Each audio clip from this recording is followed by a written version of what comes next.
Meski suram dan rapuh, apa kabarmu ibu di padang kelabu?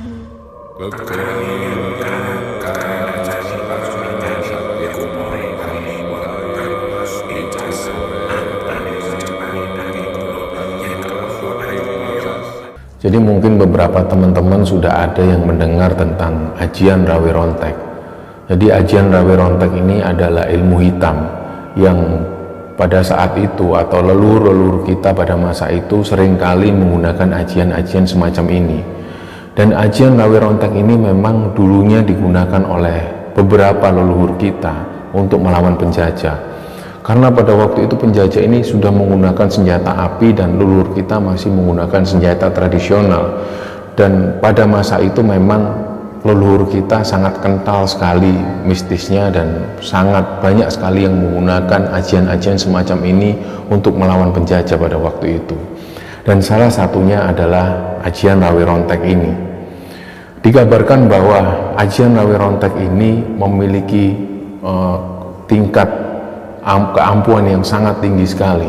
Jadi ketika orang yang memiliki ajian Rawi Rontek ini, ketika tubuhnya dipotong, maka dengan mudah tubuhnya ini bisa tersambung kembali seperti sedia kala.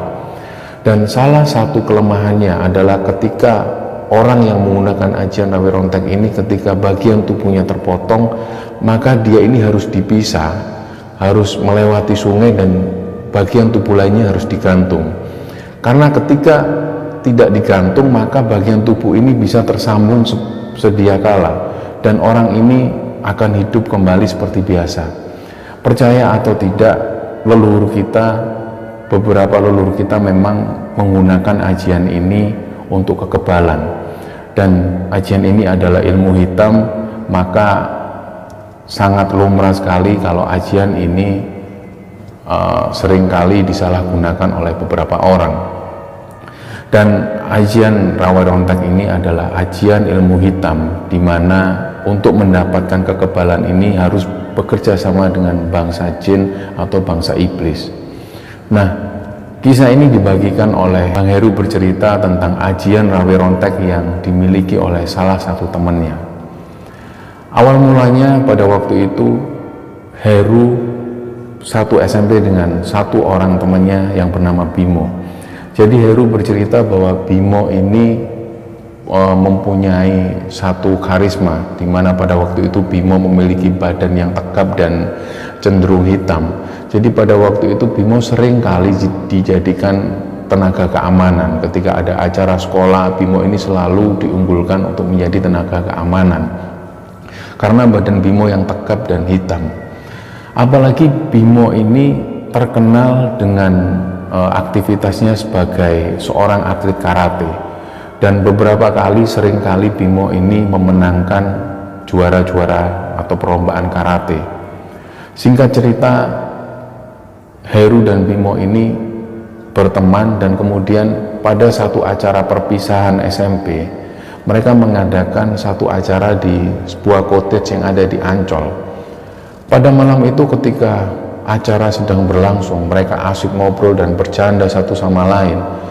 Nggak lama setelah itu ada satu orang cewek, teman dari Heru ini, yang kesurupan. Dia ini teriak-teriak dengan sendirinya dan semua orang panik, terutama guru-guru semua panik dan semua mencoba untuk menenangkan cewek ini. Tapi cewek ini terus kesurupan dan berteriak-teriak. Dan pada waktu itu semua melingkari cewek ini, tapi cewek ini masih terus berteriak dan matanya melotot kemana-mana. Dan gak lama setelah itu salah satu teman Heru ini yang namanya Bimo tiba-tiba masuk dalam kerumunan dan seperti membacakan sesuatu, mulutnya berkomat-kamit. Kemudian Bimo ini minum air dan disemburkan air ini ke wajah cewek yang kesurupan itu. Dan gak lama kemudian cewek yang semula kesurupan teriak-teriak tiba-tiba lemes dengan sendirinya. Waktu itu semua guru-guru ini melihat, Bimo ini kok bisa menyembuhkan orang yang kesurupan, padahal sebelum-sebelumnya banyak guru-guru ini yang coba menyembuhkan cewek yang kesurupan ini tapi nggak bisa.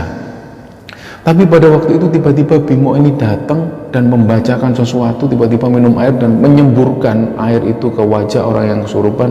Tiba-tiba cewek ini sadar seperti semula. Nah, pada waktu itu semua ini ngomongin tentang Bimo. Bimo kok bisa seperti itu? Dan terutama Heru ini juga heran, kok Bimo bisa seperti itu ya? Akhirnya tanyalah semua. Jadi pada waktu itu orang-orang berkumpul ke arah Bimo. Bim, kamu kok bisa menyembuhkan orang kesurupan? Pada waktu itu Bimo dengan santainya bilang, itu udah biasa lah, ntar tak ceritain. Bim, ajarin Bim. Udahlah, itu udah biasa lah, aku udah bisa dari dulu. Bimo bilang seperti itu. Gak lama kemudian setelah kejadian kesurupan itu, mereka kembali senang-senang, mereka kembali bercanda-canda, dan ada yang nyanyi-nyanyi di pinggir pantai. Dan pada waktu itu Heru ini melihat Bimo berjalan sendirian menuju bibir pantai.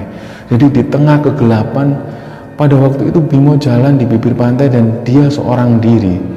Dan gak lama kemudian ada perempuan dengan baju merah yang wajahnya cantik sekali. Dia ini mendekati Bimo dan Bimo seolah ngobrol dengan perempuan ini. Tapi pada waktu itu gak ada yang melihat. Dan Heru melihat persis Bimo ini sendirian di bibir pantai itu ngobrol dengan cewek ini. Gak lama kemudian ketika Bimo kembali, Heru ini tanya ke Bimo, Bim, kenalin Pon, cewek yang baju merah itu, kenalin aku dong, kok kayaknya cantik banget, kamu kayaknya akrab gitu. Nah, ketika Heru ngomong seperti itu, Bimo ini kaget, loh Her, kamu kok bisa lihat cewek baju merah itu? Nah, kan iya, memang jelas sekali kamu lagi ngobrol sama cewek baju merah di pinggir pantai. Her, tak bilangin sesuatu. Jadi Bimo bilang ke Heru, kamu tahu nggak cewek baju merah itu siapa? Nggak tahu, kan kamu yang kenal. Itu bukan manusia, itu dari bangsa jin. Waktu itu Heri juga kaget, loh, kok aku bisa lihat, Bim? Makanya aku sendiri juga heran kenapa kamu bisa lihat. Harusnya nggak ada yang bisa lihat. Dan cewek ini memang lagi ngobrol sesuatu sama aku. Nah, kejadian itu pun berlalu.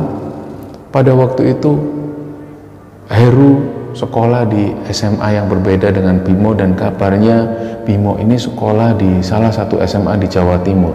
Pada waktu itu juga Heru dan Bimo ini hilang kontak dan mereka nggak ketemu selama 3 tahun, sampai kemudian Heru ini lulus SMA dan Heru mulai aktif di kegiatan alam bebas. Jadi di kampusnya Heru ini aktif di kegiatan mapala dan sering kali naik gunung, juga sering kali camping dan melakukan panjat tebing dan lain-lain. Sampai pada waktu ketika itu ada satu kegiatan jambore nasional, dan jambore ini diikuti oleh seluruh mapala dari seluruh Indonesia, dan mereka berkumpul di salah satu daerah di Jawa Tengah, yaitu Purwakarta. Disitulah semua mapala ini berkumpul di sana. Dan gak lama kemudian di malam itu mereka saling memperkenalkan diri. Dan ada kontingen atau rombongan dari Jawa Timur ini yang memperkenalkan diri. Dan salah satunya ada seorang cowok dengan rambut yang gondrong, dengan badan yang tegap. Dia memperkenalkan diri sebagai Bimo. Pada waktu itu Heru yang ada di belakang kerumunan itu, Heru ini juga kaget, loh, ini namanya Bimo dari Jawa Timur, jangan-jangan ini Bimo temanku, tapi kok penampilannya seperti ini, dia gondrong, dan sama sekali Heru nggak mengenali wajah Bimo pada waktu itu. Dan setelah Bimo memperkenalkan diri, di sela-sela acara itu Heru menghampiri orang yang bernama Bimo ini. Heru kemudian tanya ke laki-laki ini, Mas, namamu Bimo ya? Iya, kenalin, aku Heru. Pada waktu itu mereka ngobrol-ngobrol dan Bimo ini tiba-tiba, aku tahu kamu Heru kan? Kamu sekolah di SMP itu kan? Loh, berarti kamu ini Bimo. Iya, pada waktu itu mereka berangkulan saling melepas kangen satu sama lain. Dan waktu itu mereka ngobrol satu sama lain, ngobrol tentang pendakian gunung, ngobrol tentang camping, panjat tebing, dan lain-lain. Jadi suasana malam itu begitu menggembirakan bagi mereka berdua. Jadi Bimo dan Heru yang setelah sekian lama nggak ketemu, di situ mereka ngobrol melepas kangen. Pagi harinya mereka mulai melakukan aktivitas. Ada yang melakukan aktivitas susur hutan. Dan pada waktu itu Heru kebetulan satu kelompok dengan Bimo, dan mereka akan melakukan panjat tebing di dekat area situ. Dan pada waktu itu Heru senang sekali karena bisa satu tim dengan Bimo. Mereka mulailah melakukan aktivitas panjat tebing. Di situ ada 6 orang selain Heru, ada beberapa teman Heru lainnya, yaitu Daniel, Icat, dan satunya lagi Arif. Mereka mulai manjat tebing. Dan pada waktu itu Heru ini juga heran dengan kemampuan yang dipunyai oleh Bimo, karena pada waktu itu Bimo ini seperti mahir sekali untuk panjat tebing. Bimo ini mulai membuka jalur dan sampai di atas Bimo ini mengarahkan teman-teman yang lainnya di bawah, dan teman-teman lainnya mengikuti arahan Bimo. Mereka pun manjat di tebing itu, dan singkat cerita ketika sampai di puncak, mereka kemudian menikmati kopi sambil ngerokok dan menikmati pemandangan. Pada waktu itu Bimo dan Heru kembali lagi ngobrol, bercerita tentang masa lalu mereka. Dan gak lama kemudian mulailah mereka menuruni tebing dengan salah satu teknik rappelling pada waktu itu. Dan pada saat turun, entah dari mana asalnya, tiba-tiba Heru dan teman-teman mendengar suara Bimo ini seperti menjerit, "Tolong!" Dan pada waktu itu Heru melihat ke arah bawah. Bimo ini sudah terjatuh dari tebing dan jatuh di antara semak-semak. Dan pada waktu itu mereka ini semua panik dan memanggil nama Bimo. "Bimo, Bim, kamu nggak apa-apa, Bim?" Jadi mereka cepet-cepetan turun, dan pada waktu turun mereka ini mulai mencari Bimo, karena pada waktu itu Bimo ini jatuh entah di mana, karena di situ ada banyak sekali pohon dan semak-semak. Mereka kemudian mencari Bimo, Bimo. Nah, nggak lama kemudian Bimo ini ternyata ada di balik semak-semak dan seperti kesakitan, menahan rasa sakit. Ketika Heru dan teman-teman ini mendekati Bimo, ternyata mereka ini kaget bahwa tangan kiri Bimo ini terputus, dan dari arah ujung tangan ini mengeluarkan seperti darah. Jadi pada waktu itu Heru ini melihat persis bahwa tangan Bimo ini benar-benar terputus, dan bagian telapak tangan Bimo ini entah kemana. Waktu itu semua panik, tapi Bimo ini tetap tenang. Udah, tolong kalian cari potongan tanganku di mana. Coba tolong cari kalian di semak-semak atau di mana. Waktu itu mereka mulai mencari potongan tubuh Bimo, dan ada salah satu teman Heru ini yang menemukan telapak tangan Bimo. Jadi sambil menutup matanya pelan, teman ini menyerahkan telapak tangan Bimo ini. Ini Bim. Waktu itu Bimo coba menenangkan temannya. "Udah, kalian tenang, kalian duduk, biarin aku yang lakukan ini." Dan Heru dan teman-teman ini ngelihat Bimo ini seperti menancapkan telapak tangannya ke bagian tangan yang lain. Gak lama kemudian mengusap-ngusap tangannya dan membacakan sesuatu.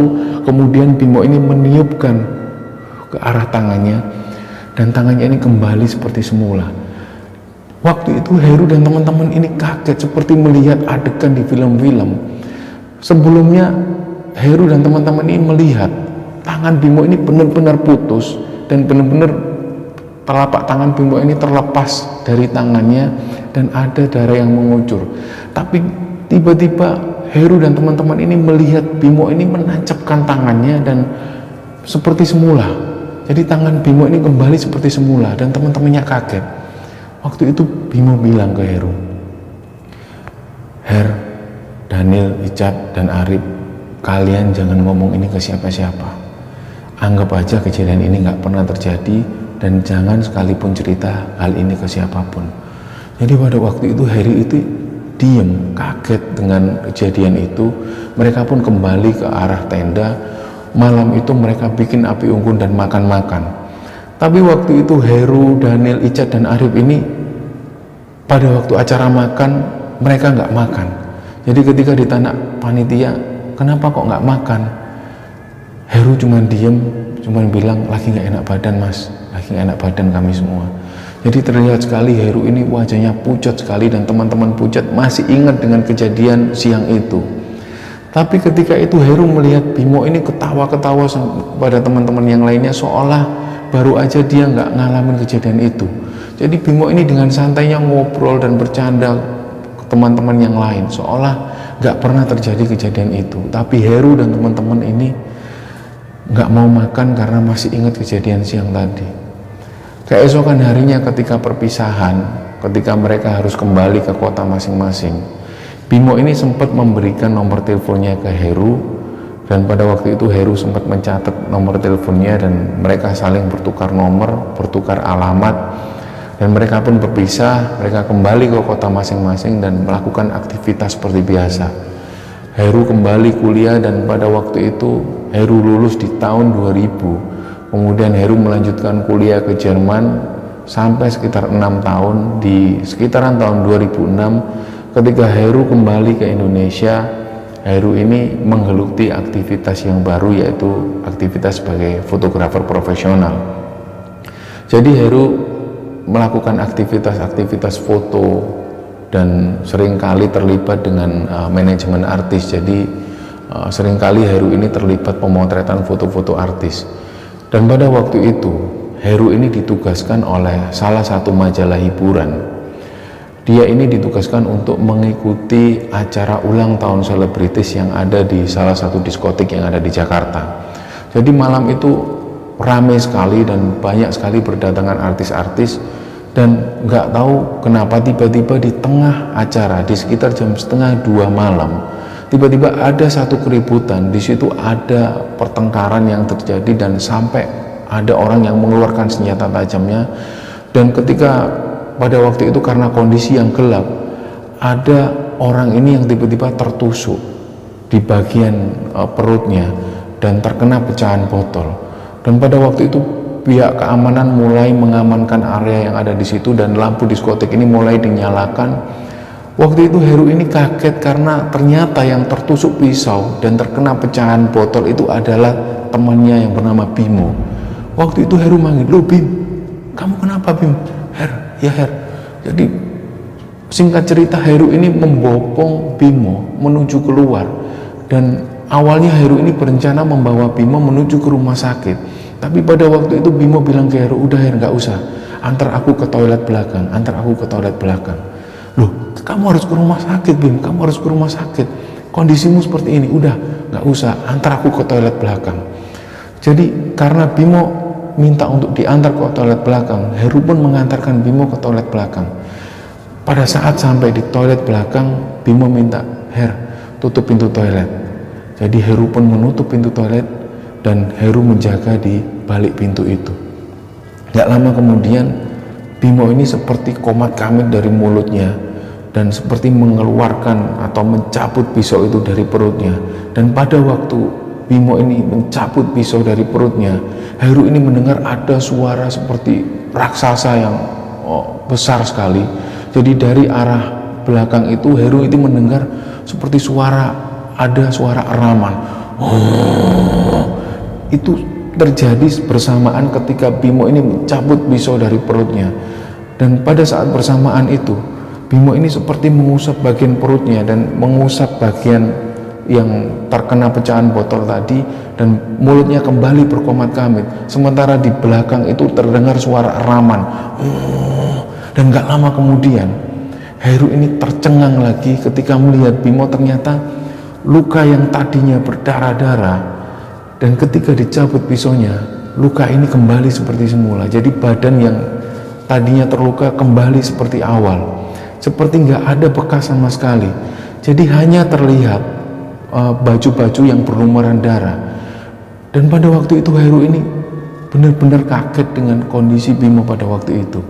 Dan sekali lagi Bimo bilang ke Heru, "Her, cukup kamu tahu dan nggak usah bilang hal ini ke siapapun." Dan setelah malam itu Bimo ini mengajak Heru menuju ke apartemennya di daerah Jakarta Utara. Jadi pada waktu itu Heru ini kaget dengan kondisi Bimo yang berubah drastis. Bimo pada waktu itu memiliki apartemen yang sangat mewah, dan di apartemen itu dia menunjukkan beberapa mobil mewah yang dipunyai Bimo. Waktu itu Bimo bilang ke Heru, "Her, kamu boleh tinggal di sini, kamu silahkan tidur di sini, apapun yang kamu mau, anggap ini rumahmu sendiri.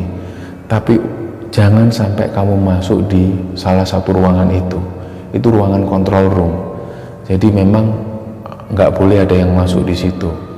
Kamu juga nggak boleh masuk di situ, Her." Heru sempat tanya ke Bimo, "Memangnya kenapa, Bim? Udah, kamu nggak perlu tahu. itu adalah areal control room. Di situ aku mengontrol semua anak buahku di situ. Pada waktu itu Heru mengiyakan, dan malam itu Heru tidur di situ sampai keesokan harinya Heru juga tidur di situ. Dan malam selanjutnya Heru ini mendengar seperti ada suara eraman dari ruangan tersebut. Gak lama kemudian Heru ini antara sadar dan gak sadar, Heru ini didatengin oleh sosok yang besar hitam. Kemudian sosok besar ini seperti pelan-pelan mendatangi Heru dan seolah ingin mencekik Heru. Pada waktu itu Heru sempat akan lari, dan gak lama kemudian ada sosok perempuan. Perempuan ini cantik sekali seperti perempuan dari kerajaan. Dia membawa busur panah dan selendang ungu. Dan waktu itu perempuan ini seperti menyepetkan selendang itu ke arah raksasa ini, dan raksasa ini seperti terbakar dan berteriak Dan pada waktu itu juga Heru ini mencium seperti bau bangkai yang sangat busuk sekali. Dan pada saat bersamaan Heru itu muntah-muntah karena bau busuk yang sangat busuk sekali. Keesokan harinya Heru ini cerita ke Bimo, "Bim, semalam aku itu seperti dikejar ada sosok hitam yang ingin mencekik aku. Tapi gak lama kemudian ada perempuan yang seolah nolong aku. Dia seperti menyepetkan selendang ungunya ke arah raksasa ini." Bimo ini sempat marah ke Heru. "Her, kamu berarti kamu sudah masuk ke ruangan itu. Kenapa kamu bisa tahu kalau yang ada di ruangan itu adalah sosok tinggi besar?" Heru bilang ke Bimo, "Enggak Bim, aku belum sempat masuk ke ruangan itu. Tapi aku melihat sosok raksasa ini keluar dari ruangan itu. Aku benar-benar belum masuk." Jadi di situ sempat ada perdebatan antara Heru dan Bimo. Dikiranya Heru ini masuk ke ruangan tersebut, tapi Heru sudah menjelaskan berkali-kali ke Bimo bahwa Heru belum sempat masuk ke ruangan itu. Dan setelah malam itu kemudian mereka nggak ketemu lagi, dan Heru nggak tahu aktivitas Bimo selanjutnya. Singkat cerita, beberapa tahun kemudian Bimo ini sempat mengunjungi Heru, sempat mengabarkan ke Heru kalau ingin ketemu. Pada waktu itulah Bimo ini memberikan kesaksiannya. Jadi Bimo bercerita ke Heru, "Her, aku mau jujur ke kamu. Selama ini tuh memang aku punya satu ajian. Ajian ini mungkin orang menyebutnya rawe rontek. Jadi ketika yang kamu lihat ketika aku manjat tebing dan tanganku terputus dan aku bisa menyambungkan kembali, itu memang karena aku punya ajian rawe rontek. Jadi selama pengembaraanku di Jawa Timur itu aku berguru pada satu orang. Orang ini sudah tua, usianya sekitar 100 tahun ke atas. Aku berguru dengan orang ini. Dan singkat cerita, kakek-kakek ini seperti mewarisi ilmunya ke aku, dan setelah itu aku seperti punya ajian yang kebal. Jadi ketika aku dibacok, aku dibunuh oleh orang, asalkan tubuhku ini masih bisa aku temukan, aku bisa kembali seperti semula. Waktu itu Heru cuman melongo dengan cerita Bimo, seolah nggak percaya, dan seperti seolah Heru ini mendengar seperti cerita-cerita silat di film-film. Heru itu sempat tanya ke Bimo, "Kamu serius Bim, bisa seperti itu?" "Iya, seperti yang kamu lihat waktu di diskotik itu, aku ada pisau yang menancap di perutku dan cabut, ternyata badanku kembali seperti semula." Heru semakin percaya bahwa wah, Bimo ini benar-benar punya ilmu ajian rawe rontek. Antara percaya nggak percaya, tapi Heru menyaksikan sendiri kalau temannya ini punya ajian itu. Gak lama kemudian Bimo ini melanjutkan ceritanya, "Tapi Her, selama aku mempunyai ilmu itu, keluargaku itu menjadi berantakan. Istriku lari atau selingkuh dengan sahabatku sendiri. Anakku yang perempuan hamil, dan laki-laki ini nggak mau bertanggung jawab. Dan hidupku memang nggak beraturan sekali dan semakin berantakan. Aku merasa kalau hidupku berantakan itu karena ajian atau ilmu yang aku miliki ini. Jadi aku percaya bahwa apa yang aku punya sekarang ini nggak ada gunanya. Kemewahan atau semua kekayaan yang tak miliki ini nggak ada gunanya sama sekali, karena aku sama sekali nggak bisa menikmati. Dan anak-anakku semua ini, yang laki-laki terjerat narkoba, yang perempuan hamil tanpa suami, istriku lari dengan sahabatku sendiri. Jadi aku merasa hidupku sia-sia. Aku minta tolong ke kamu, Her, temenin aku untuk mencari satu ustadz atau kiai atau wali. Aku kepingin ilmuku ini dicabut dan aku kepingin menjadi orang yang normal. Aku kepingin tobat. Waktu itu Heru mengiyakan Bimo. Dan gak lama kemudian, beberapa hari setelah itu, Heru dan Bimo ini mengunjungi salah satu orang Habib yang ada di Jakarta. Berkat arahan dari beberapa teman, kemudian Heru dan Bimo ini mendatangi salah satu orang Habib ini. Ketika pertama kali datang ke rumah Habib ini, Bimo dan Heru itu mengucapkan salam, Assalamualaikum. Dilihatnya Habib ini, penampilan Habib ini tidak seperti penampilan Habib pada umumnya. Jadi penampilan Habib ini ada yang menggunakan sorban, menggunakan jubah putih, tapi pada waktu itu Habib ini pakai baju seperti militer. Dan tiba-tiba Habib ini tidak mengucapkan salam, jadi tidak menjawab salam dari Heru dan Bimo. Dan tiba-tiba Habib ini melemparkan asbak ke arah Bimo. Wah, pergi lu dari sini, gak usah main ke rumahku. Apaan lu bawa ilmu hitam ke sini? Dan pada saat Habib ini melempar asbak kena pelipis Bimo, tiba-tiba mengucur darahnya. Heru pada waktu itu juga kaget loh. Bimo ini cuma dilempar asbak oleh Habib ini, kenapa bisa mengucurkan darah? Dan darah ini, luka ini seperti membekas dan gak bisa kembali seperti semula. Padahal sebelum-sebelumnya Heru itu melihat meskipun ada pisau, ada luka seperti apapun, luka ini selalu kembali seperti semula. Tapi pada waktu itu Heru juga kaget, kenapa asbak yang dilempar oleh Habib ini dan terkena pelipis matanya ini membekas dan gak bisa kembali seperti semula. Bimo pada waktu itu juga kaget, dan Bimo seperti ditolak mentah-mentah oleh Habib ini dan disuruh pulang. Pada waktu itu Habib ini masuk ke kamar dan seolah-olah gak mau menemui Bimo. Dan hari itu mereka gagal menemui Habib ini. Dan beberapa hari kemudian ada saran dari beberapa teman untuk mengunjungi salah satu seorang kiai yang ada di Jawa Tengah. Tanpa pikir panjang, Bimo dan Heru ini mengunjungi salah satu orang kiai ini. Dan ketika sampai di pondok pesantren itu, kiai ini sudah sangat tua sekali dan menggunakan tongkat. Waktu itu kiai ini mempersilahkan Bimo dan Heru masuk menuju ruang tamunya, dan Bimo ini mulai mengutarakan kepada satu orang kiai itu. Bimo bilang, "Mbah, saya ini punya ilmu kebal semacam ini dan saya ingin disembuhkan. Saya ingin ilmu ini dicabut dari diri saya dan saya ingin bertobat."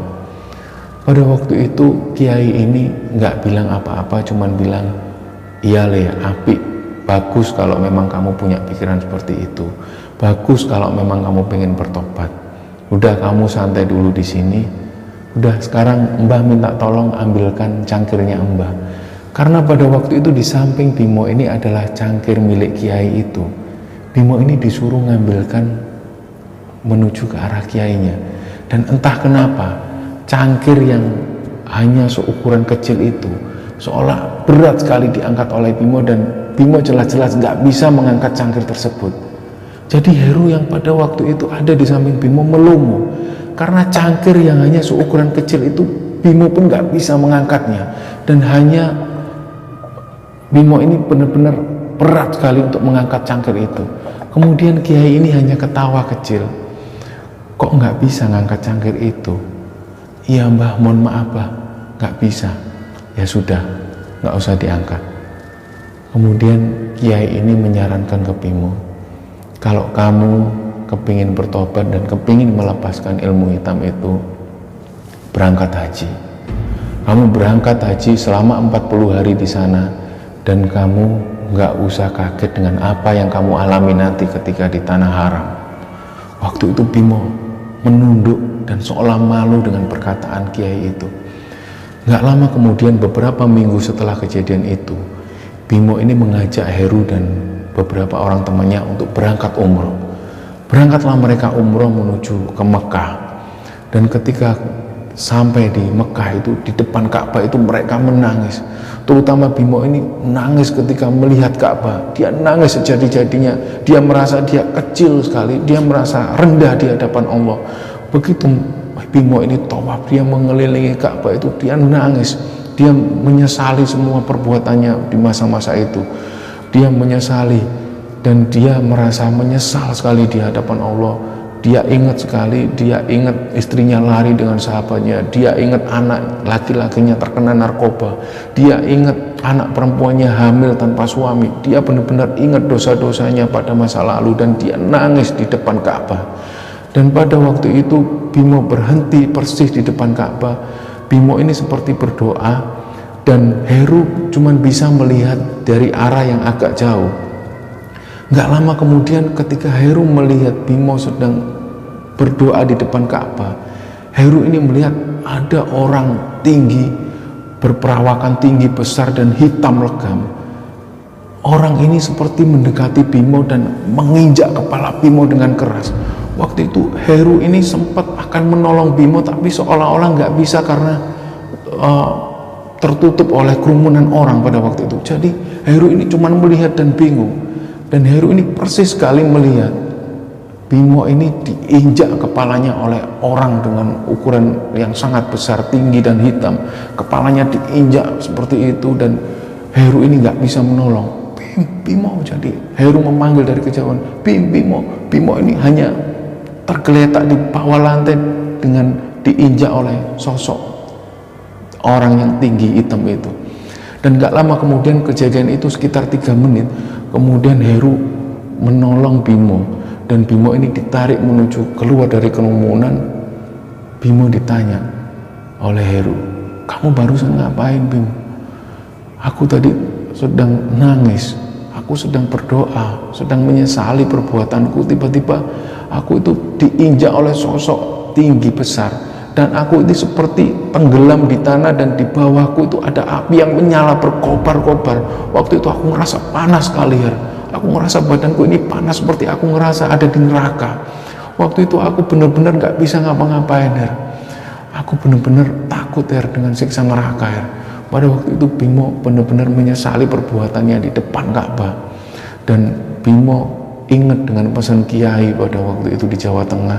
Kiai itu pernah berpesan, ketika kamu melaksanakan ibadah umroh atau haji di tanah Mekah, kamu nggak perlu kaget dengan apa yang kamu alami nanti. Jadi benar-benar yang dialami Bimo itu di luar nalarnya. Dia benar-benar mengalami kejadian yang aneh sekali, seperti dia diinjak masuk ke dalam bumi dan di bawahnya ada api yang berkobar-kobar. Dan setelah kejadian itu, sampai kejadian ini, sampai kisah ini diturunkan, diceritakan dan dikirimkan oleh Bang Heru, Bimo ini sudah bertobat. Cerita ini mungkin agak sedikit menghayal, seperti kisah-kisah yang tubuh terpisah dari badannya dan bisa kembali. Tapi kisah ini benar-benar nyata dan benar-benar dialami oleh Bimo. Dan Bang Heru bercerita kejadian ini dilihat sendiri oleh Heru, dilihat sendiri oleh Bang Heru di depan matanya. Dan banyak sekali ilmu hitam ini yang masih dimiliki oleh orang-orang di masa modern ini untuk digunakan dengan berbagai alasan, dengan berbagai motivasi yang lain-lain. Dan banyak sekali orang-orang yang menyalahgunakan ilmu ini untuk berbagai penyimpangan-penyimpangan. Dan inilah cerita yang bisa kami bagikan tentang ajian ilmu hitam Rawi Ronteng. Apapun yang kita lakukan, persekongkolan dengan jin ini akan dibalas di dunia, bahkan di akhirat nanti. Dan sebelum terlambat, sosok Bimo ini sudah menemukan jalan taubatnya. Dan semoga kita berdoa bersama bahwa semoga Bimo ini tetap istiqomah di jalannya. Semoga kisah ini bisa diambil hikmah dan bisa diambil pelajaran oleh teman-teman semua. Mohon maaf kalau ada salah-salah kata. Terima kasih. Wassalamualaikum warahmatullahi wabarakatuh.